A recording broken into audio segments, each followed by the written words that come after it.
Hi everyone, I'm Jiang from Tulane University. Today I'm excited to share our operational systems track paper titled Towards the Intelligent Automobile Cockpit of a New Container Architecture. This is a joint work with Jiang and Feiyu Zhang. We have been focused on developing a novel, intelligent cockpit virtualization architecture. Our approach involves developing a new Android container solution, which not only enables a rich software ecosystem, but also offers excellent performance and a low production cost. And before I dive into the technical details, let's first explore what motivates our research in this direction. Okay, in the field of automotive technology, the electrical and electronic systems are the backbone, consisting of a vast array of sensors, actuators, and electronic control units. This component plays important roles in operating different subsystems like the instrumentation, entertainment, and advanced driver assistance. Despite their independence, they work together seamlessly to ensure optimal performance, safety, and functionality. And modern cars are approaching the limit of their complexity. And as we look ahead, the automotive industry will produce vehicles that are always connected, capable of running advanced autonomous driving functions and equipped with a growing array of cutting-edge applications. In this evolving landscape, both the hardware and the software component within vehicles are experiencing exponential growth to keep pace with the increasing number of applications, leading to an explosion in the complexity of vehicle architectures. This distributed computing architecture is making automotive, electrical, and electronic systems increasingly bulky. And in the automotive landscape, vehicles typically contain different functional domains, such as the powertrain domains, chassis domain, body domain, and cockpit or infotainment domain. Among these functional domains, the cockpit or infotainment domain covers a wide range of tasks, from safety-critical functions like instrumentation and driver assistance to non-safety critical entertainment features like the central control and heads-up display. Where this subsystem operates somewhat independently, they also collaborate to provide users with seamless and intelligent experience. Our approach involves employing a centralized virtualization solution to integrate multiple subsystems within the cockpit domain. This not only helps in cutting the cost, but also improves the collaborative processing efficiency and enhances the overall user experience.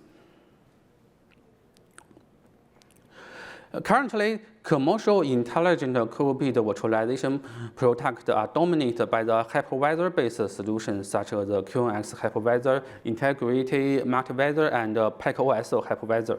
These solutions allow for the simultaneous operation of multiple virtual systems on a single system-on-chip device, and with each virtual system running in a relatively independent virtual environment, hosting different functions.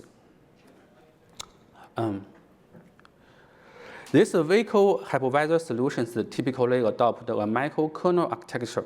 However, when compared to user-attractive Android applications, microkernel architecture presents a significant drawback. It lacks a rich software ecosystem. For example, consider for example the scenario where the cockpit needs to execute advanced driver assistance functions like the automated parking. These functions rely on deep learning, computer vision, video encoding, decoding, and 3D graphic support, which demand substantial resources for development on the microkernel architecture. Moreover, existing hypervisor solutions must manage both safety-critical tasks and complex multimedia operations, leading to specific hardware requirements. They require a hardware foundation with significant computational power and abundant peripheral modules, including display units, GPU modules, AI component, and network modules. Consumer-grade SoC chips such as the typically mobile phone chips, or even standard automotive-grade microcontroller unit chips, often fail to meet this demand. In contrast, only automotive-grade SoC chips are well equipped to meet this requirement, that they can enable to handle this such complex software systems and enable them to simultaneously execute both safety-critical and non-critical tasks. However, as shown in this table, compared with another two kinds of chips, the production cost of automotive-grade SoC chips are very high, with the median range of single chip price from $300 and $500. Especially, they are currently being adversely affected by global supply chain shortages. If you have been looking for a new car recently, you are probably aware that there is a chip shortage going on. So we have three observations motivating a new cockpit virtualization design. First, only a small portion of functions within an intelligent cockpit are safety critical. For example, instrumentation and driver assistance, where the majority of modules classified as non-critical operations, like almost all multimedia entertainment tasks. Second observation is a typical automotive-grade MCU chip can host these real-time and safety-critical functions, where a cheap consumer-grade SoC chip, for example, a regular smartphone chip, can handle the remaining non-critical functions. These two kinds of chips are affordable, and they have not been significantly impacted by the recent supply chain shortages. As a result of these three observations, we have developed a cost-effective virtualization architecture for building an intelligent cockpit, which we have named AutoVP. AutoVP employs Android container technology to integrate non-safety critical subsystems such as the instrument cluster display, central control system, and passenger entertainment system into a single entity, which is deployed on a consumer-grade SoC chip. Container is a lightweight virtualization technology that can efficiently leverage the computational power of the SoC chip while ensuring the independent operation of each business subsystem, thereby enhance the service quality. And at the same time, safety-critical tasks such as safety monitoring and vehicle bars are handled by an additional automotive-grade MCU chip. Interconnection between the SoC chip and the MCU chip is facilitated through the inter-chip communication technology, forming a complete intelligent cockpit system. Okay, let's dive into the detailed architecture of AutoVP. The consumer-grade SoC chip runs a root namespace and two container spaces in this figure. The root namespace runs AutoVP's control panel, which has a small software stack primarily responsible for managing the startup, shutdown, resource allocation, and isolation function of container systems. And the other two container spaces are dedicated to specific functions, one for the instrument cluster display and the other for in-vehicle infotainment functions. Especially, the second container runs a complete Android system responsible for hosting complex in-vehicle infotainment functions such as high-definition navigation maps, voice broadcasting, Bluetooth headset, and Wi-Fi network service. It also offers smooth interactive features to respond to user command. This container consumes the majority of the SoC chip's hardware resources, and both two containers undergo software-based resource isolation for CPU, memory, and peripheral resources.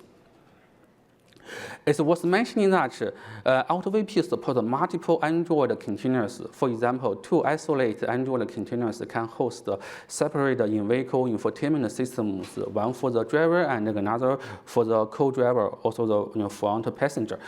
For safety-critical functions, AutoVP utilizes a hardware-based isolation by employing an external MCU chip to host them. This MCU chip is responsible for running safety-critical functions such as the safety monitoring and controller area network on an embedded real-time OS. Interaction between the SoC chip and MCU chip is facilitated through the inter-chip communication technology.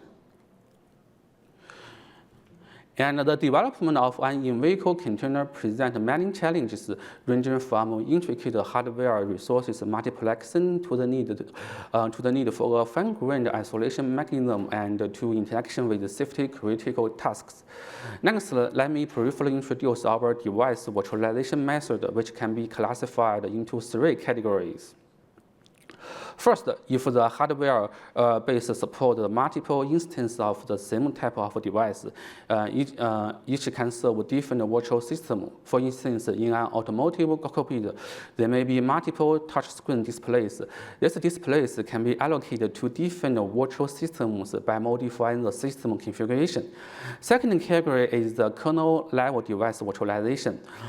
In cases where the hardware base is equipped with a single device, such as power management, we made modification to the kernel power driver to provide data isolation and multiplexing capabilities for such hardware module, allowing the hardware module to respond to power control requests from multiple virtual systems simultaneously. The third category is user-level device virtualization. In scenarios where the virtualization at the kernel level for complex devices is challenged, like the Wi-Fi module, modifications are made to the user-level Wi-Fi service process. Then we implement a system IPC mechanism to enable multiple virtual systems to share the Wi-Fi. To share the Wi-Fi functionality provided by the customized Wi-Fi service process. And design intelligent cockpit system, ensuring isolation among different functions is imperative to prevent interference between them. AutoVP achieves the isolation of various business subsystems through the several mechanisms within the host system. Please refer to our paper for details. For example, AutoVP employs a namespace mechanism to segregate the kernel resources of different subsystems, effectively handling them from each other, thereby reducing inter-system coupling and ensuring minimal interference among various business subsystems. Additionally, it leverages a new feature introduced in ARM v8 called memory system resource partitioning and monitoring to dynamically isolate resources like the cache and memory, therefore mitigating the performance interface between different workloads at the hardware level. And another unique feature of the AutoVP is the monitoring mechanism, which allows for the early detection of the potential failure in complex systems running on the SoC chip. For example, in the instrument cluster display subsystem is responsible for displaying real-time vehicle information such as the speed, fuel consumption, warning indicators, and other vehicle status data where the vehicle is in operation. These pieces of information are particularly crucial for the driver during the driving process. As a result, we also implement a mechanism for real-time monitor of such functions. These mechanisms are designed to determine whether these critical functions are operating according to the prescribed procedures.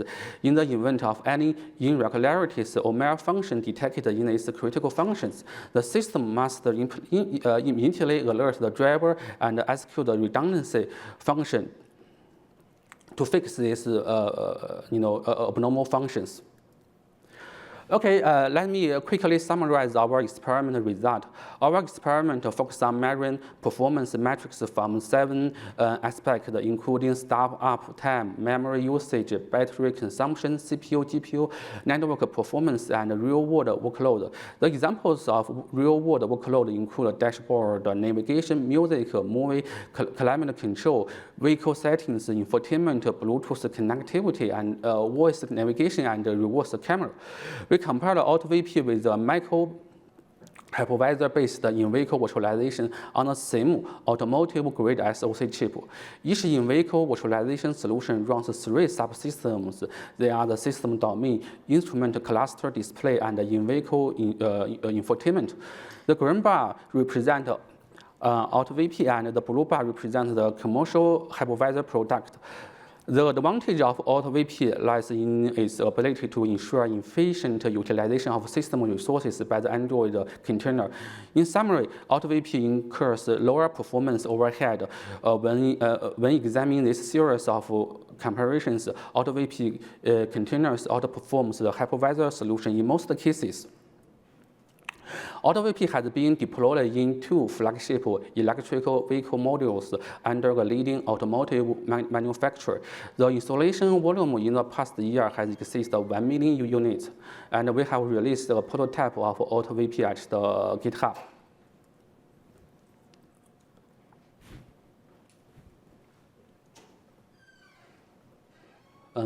At the end of the talk, I will show a demo video of AutoVP. The left part shows an in-vehicle infotainment system for the driver. It is running a navigation map.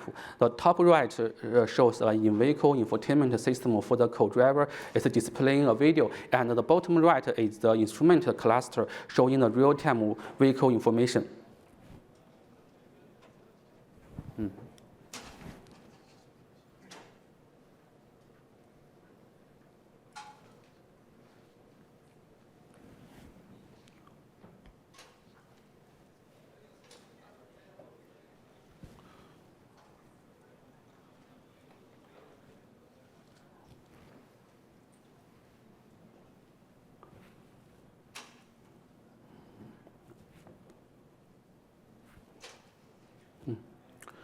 Okay, thank you for taking time to listen to my talk. I'm happy to take your questions.